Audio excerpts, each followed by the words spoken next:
Hey y'all, I tried to fit this in a short Discourse on Metaphysics 8. That's what we're doing today. But it wouldn't fit. It just wouldn't fit. I won't take too much of your time though. Okay, so in 7, we just said that miracles, properly speaking, don't exist, since everything that happens by God's power. Now, that could raise some problems.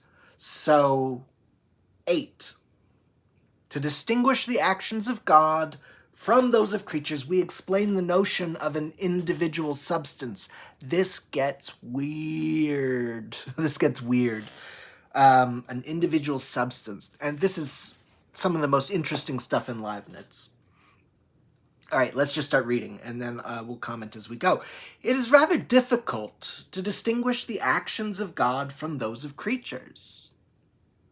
For some believe that God does everything, while others imagine that he merely conserves the force he has given to creatures.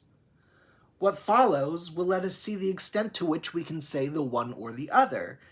And since actions and passions properly belong to individual substances, it will be necessary to explain what such an individual substance is.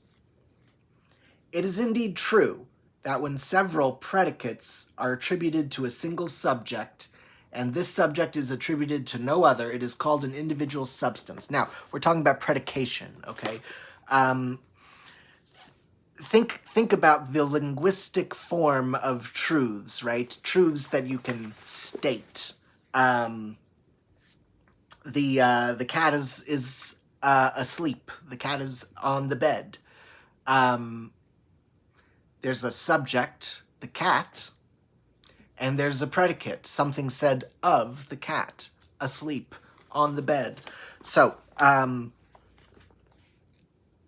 substances are going to ultimately be subjects, right? Ultimately, substances are the things that you say things about. Okay, so where do we go from here? It is indeed true that when several predicates are attributed to a single subject, that this subject is attributed to no other, it is called an individual substance. But this isn't sufficient, and such an explanation is merely nominal. We're just giving a name to something. We must therefore consider what it is to be attributed truly to a certain subject. We want to get past the names, past the subject-predicate stuff, into the world, the reality. Okay, now it is evident that all true predication has some basis in the nature of things, and that when a proposition is not an identity, that is, when the predicate is not explicitly contained in the subject, it must be contained in it virtually. That is what the philosophers call in esse, when they say that the predicate is in the subject. Thus, the subject term must always contain the predicate term, so that one who understands perfectly the notion of the subject would also know that the predicate belongs to it. Since this is so, we can say that the nature of an individual substance or of a complete being is to have a notion so complete that it is sufficient to contain and to allow us to deduce from it all the predicates of the subject to which this notion is attributed. Okay, what's happening here is Leibniz is defining substances by the idea of the substance, okay?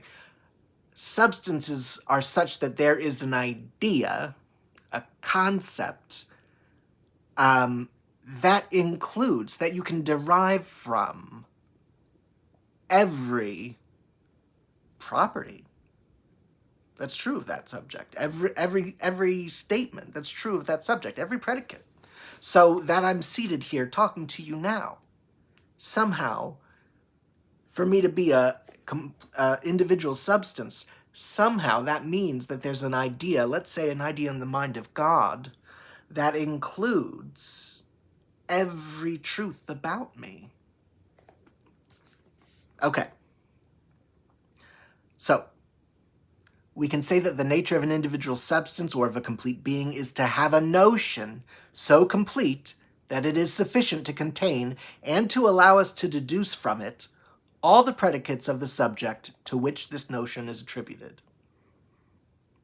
An accident, on the other hand, is a being whose notion does not include everything that can be attributed to the subject to which the notion is attributed. Thus, taken in abstraction from the subject, the quality of being a king, which belongs to Alexander the Great, is not determinate enough to constitute an individual. King is not an individual. There's no individual concept. King is not an individual, right?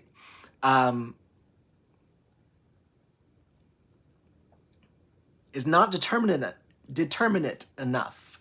There's not enough to specify the individual being talked about. It's not determinate enough to constitute an individual and does not include the other qualities of the same subject, nor does it include everything that the notion of this prince includes.